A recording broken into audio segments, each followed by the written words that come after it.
ಓಂ ಗುರುಭ್ಯೋ ನಮಃ. ಓಂ ಗಣೇಶಾಯ ನಮಃ. ಓಂ ಶ್ರೀಕೃಷ್ಣಾಯ. ಜ್ಯೋತಿಷ್ಯವಾಣಿ ಎಲ್ಲ ವೀಕ್ಷಕರಿಗೂ ಅನಂತ ಧನ್ಯವಾದಗಳು. ಪ್ಲೀಸ್ ನನ್ನ ಚಾನಲ್ನ ಸಬ್ಸ್ಕ್ರೈಬ್ ಮಾಡ್ಕೊಳ್ಳಿ. ಕಾಂಟ್ಯಾಕ್ಟ್ ನಂಬರ್ಗೆ ಕಾಂಟ್ಯಾಕ್ಟ್ ಮಾಡಿ ನಿಮ್ಮ ಜಾತಕವನ್ನು ನೀಟಾಗಿ ತೋರಿಸ್ಕೊಳ್ಳಿ. ಕೇವಲ ಕಮ್ಮಿ ಬೆಲೆಯಲ್ಲೇ ಜಾತಕ ಹೇಳಲಾಗುತ್ತದೆ. ಮಿನಿಮಮ್ ಚಾರ್ಜಸ್ ಇರುತ್ತೆ. ಸಂಪೂರ್ಣ ಜಾತಕ ಕೇಳ್ಬೋದು.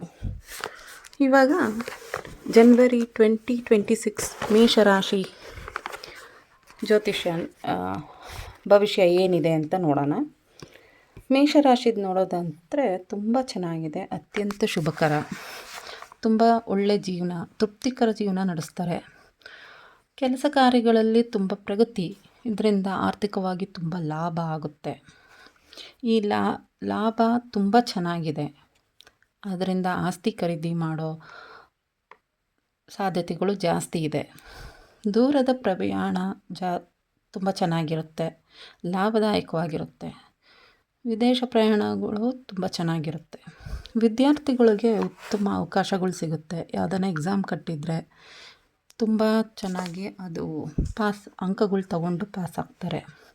ವಿದೇಶಕ್ಕೆ ಹೋಗಿ ವಿದ್ಯಾರ್ಥಿಗಳು ಓದೋದು ಇರುವ ಸಾಧ್ಯತೆಗಳು ತುಂಬ ಜಾಸ್ತಿ ಇದೆ. ತುಂಬ ವ್ಯವಹಾರದಲ್ಲಿ ತುಂಬ ಚೆನ್ನಾಗಿ ಹಣ ಬರುತ್ತೆ. ಕೆಲಸ ಕಾರ್ಯಗಳಲ್ಲಿ ತುಂಬ ಲಾಭ ಇದೆ. 4ನೇ ಮನೆಯಲ್ಲಿ ಗುರು ಸಂಚಾರ ಆಗೋದ್ರಿಂದ ಒಳ್ಳೆಯ ಆದಾಯ, ತುಂಬ ಒಳ್ಳೆಯ ಆದಾಯ, ತುಂಬ ಒಳ್ಳೆಯ ಗೌರವಗಳು ಸಿಗುತ್ತೆ. ಒಳ್ಳೆ ಸ್ನೇಹಿತರಾಗ್ತಾರೆ. ಒಳ್ಳೆ ಬೆಳವಣಿಗೆ ಇದೆ ಕೆಲಸ ಕಾರ್ಯಗಳಲ್ಲಿ. ಆದರೆ ಸಾಡೆ ಸಾತಿ ಮೊದಲನೇ ಭಾಗ ನಡೀತಾ ಇರೋದ್ರಿಂದ ವರ್ಷ ಪೂರ್ತಿ ಷಣ್ಮುಖ ಸ್ವಾಮಿ ಮೀನರಾಶಿಯಲ್ಲಿರೋದ್ರಿಂದ ಸಾಡೆ ಸಾತಿ ಸ್ವಲ್ಪ ಪ್ರಭಾವ ಬೀರುತ್ತೆ. ಅವಮಾನಗಳು, ಟೆನ್ಷನ್ನು, ಖರ್ಚು ಜಾಸ್ತಿ, ನಿದ್ದೆ ಬರಲ್ಲ, ತುಂಬ ಆಲಸ್ಯ, ಈ ಥರ ತುಂಬ ಕಷ್ಟಗಳನ್ನ ಎದುರಿಸ್ಬೇಕಾಗುತ್ತೆ. ಗುಪ್ತ ಶತ್ರುಗಳು ಕಾಟ ತುಂಬ ಜಾಸ್ತಿ ಇರುತ್ತೆ. ಆವಾಗ ಕೆಲಸ ಸೋಂಬೇರಿ ಬಿದ್ದಷ್ಟು ಕಷ್ಟಗಳು ಜಾಸ್ತಿ ಆಗುತ್ತೆ. ಸೋಂಬೇರಿ ಬೀಳಬಾರ್ದು, ಸೋಂಬೇರಿಯಾಗಿ ಕೂರಬಾರ್ದು, ಆಲಸ್ಯ ಇರಬಾರ್ದು. ಆವಾಗ ಇವೆಲ್ಲ ಸ್ವಲ್ಪ ಕಮ್ಮಿ ಆಗೋ ಸಾಧ್ಯತೆಗಳು ಜಾಸ್ತಿ. ಪ್ರಯಾಣದಿಂದ ಲಾಭ, ವಿದೇಶ ಪ್ರಯಾಣ ಇರ್ಬೋದು, ಸಣ್ಣ ಪುಟ್ಟ ಪ್ರಯಾಣಗಳಿರ್ಬೋದು, ದೂರ ಪ್ರಯಾಣಗಳಿರ್ಬೋದು, ಯಾವುದೇ ಪ್ರಯಾಣ ಮಾಡಿ ಅದರಿಂದ ಲಾಭದಾಯಕ ಜೀವನನ ಕಂಡುಕೊಳ್ತಾರೆ ಇವರು. ಬ್ಯಾಂಕ್ ಬ್ಯಾಲೆನ್ಸ್ ಅಂತೂ ತುಂಬ ಜಾಸ್ತಿ ಆಗುತ್ತೆ. ಓವರಾಲ್ ಹೇಳ್ಬೇಕಂದ್ರೆ ತುಂಬ ಒಳ್ಳೆ ಟೈಮು. ಕಟ್ಟಡಗಳು ನಿರ್ಮಾಣ ಮಾಡ್ತಾರೆ, ಆಸ್ತಿ ಖರೀದಿಗಳು ಮಾಡ್ತಾರೆ ಬಂದಿರೋ ಹಣದಿಂದ. ಕಾನೂನಲ್ಲೂ ಏನಾದರೂ ಕೋರ್ಟ್ ಕೇಸು, ಲಿಟಿಗೇಷನ್ನು ಈ ಥರದ್ದೆಲ್ಲ ಇತ್ತು ಅಂದರೆ ಇವ್ರಿಗೆ ಜಯ ಆಗುತ್ತೆ. ಅಕ್ಟೋಬರ್ 31ನೇ ತಾರೀಕಿಂದ ಗುರು ಸಿಂಹರಾಶಿಗೆ ಹೋಗ್ತಾರೆ. ಆವಾಗ ಅದು 5ನೇ ಮನೆ ಆಗುತ್ತೆ ಮೇಷ ರಾಶಿಗೆ. ಆವಾಗ ಮಕ್ಕಳಿಂದ ತುಂಬ ಕೀರ್ತಿ ಪ್ರತಿಷ್ಠೆ ಎಲ್ಲ ತುಂಬ ಚೆನ್ನಾಗಾಗುತ್ತೆ. ಉದ್ಯೋಗದಲ್ಲಿ ಒಳ್ಳೆ ಬದಲಾವಣೆ, ಕೆಲವರಿಗೆ ಉದ್ಯೋಗ ಬದಲಾವಣೆ ಆಗೋದು, ಬೇರೆನೇ ಟರ್ನ್ ತಗೊಳ್ಳೋದು ಎಲ್ಲ ಒಳ್ಳೆ ಥರ ಟರ್ನ್ ತಗೊಳ್ಳೋದಾಗುತ್ತೆ. ಅನಿರೀಕ್ಷಿತವಾಗಿ ಒಳ್ಳೆ ಬೆಳವಣಿಗೆ, ಅನಿರೀಕ್ಷಿತವಾಗಿ ಒಳ್ಳೆ ಹಣ ಬರುತ್ತೆ.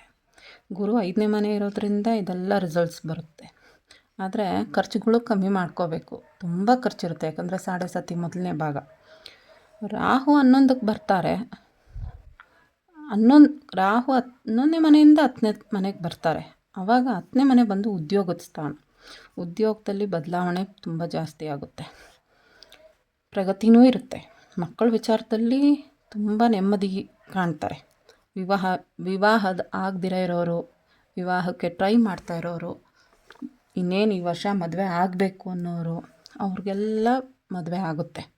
ಪ್ರಯತ್ನ ಪಡಬೇಕು. ಇಷ್ಟು ದಿನ ಪ್ರಯತ್ನ ಪಟ್ಟರು ಅದಾಗಿಲ್ಲ ಅನ್ನೋರಿಗೆಲ್ಲ ಇವಾಗ ಮದುವೆ ಯೋಗ ಬಂದಿದೆ. ಆದರೆ ನಿದ್ದೆ ಸರಿಯಾಗಿ ಬರಲ್ಲ, ನಿದ್ದೆ ಭಂಗ ಇದೆ. ಕುಜನೂ 10ನೇ ಮನೆಗೆ ಬರ್ತಾನೆ. ಆವಾಗ ಇವರು ನಾಯಕತ್ವ ಜಾಸ್ತಿ ಆಗುತ್ತೆ, ಕೀರ್ತಿ ಪ್ರತಿಷ್ಠೆಗಳು ಬರುತ್ತೆ. ಸ್ವಂತ ಉದ್ಯಮಿಗಳಾದರೆ ತುಂಬ ಶುಭ. ಈ ವರ್ಷ ಯಾವ್ಯಾವ ಕೆಲಸ ನಿಂತೋಗಿದೆ ಅದೆಲ್ಲ ಮತ್ತೆ ಸ್ಟಾರ್ಟ್ ಆಗುತ್ತೆ, ಪೂರ್ಣಗೊಳ್ಳುತ್ತೆ. ತುಂಬ ವರ್ಷದಿಂದ ಅಯ್ಯೋ ಇದಾಗಿಲ್ಲ ಕುಂಠಿತವಾಗಿರೋ ಕೆಲಸಗಳೆಲ್ಲ ಪೂರ್ಣ ಪ್ರಮಾಣದಲ್ಲಿ ಪೂರ್ಣ ಆಗೋಕ್ಕೆ ಸ್ಟಾರ್ಟ್ ಆಗುತ್ತೆ. ಆಸ್ತಿ ವಿಚಾರದಲ್ಲಂತೂ ಅದೃಷ್ಟ ಅಂದ್ರೆ ಅದೃಷ್ಟ ಆಯಿತಾ. ರಾಜಕೀಯ ಕ್ಷೇತ್ರದಲ್ಲೂ ಇರುವವರೆಗೂ ಈ ವರ್ಷ ತುಂಬ ಚೆನ್ನಾಗಿದೆ. ತುಂಬ ಒಳ್ಳೆ ರಿಸಲ್ಟ್ಸ್ ಬರುತ್ತೆ ರಾಜಕೀಯದಲ್ಲೂ.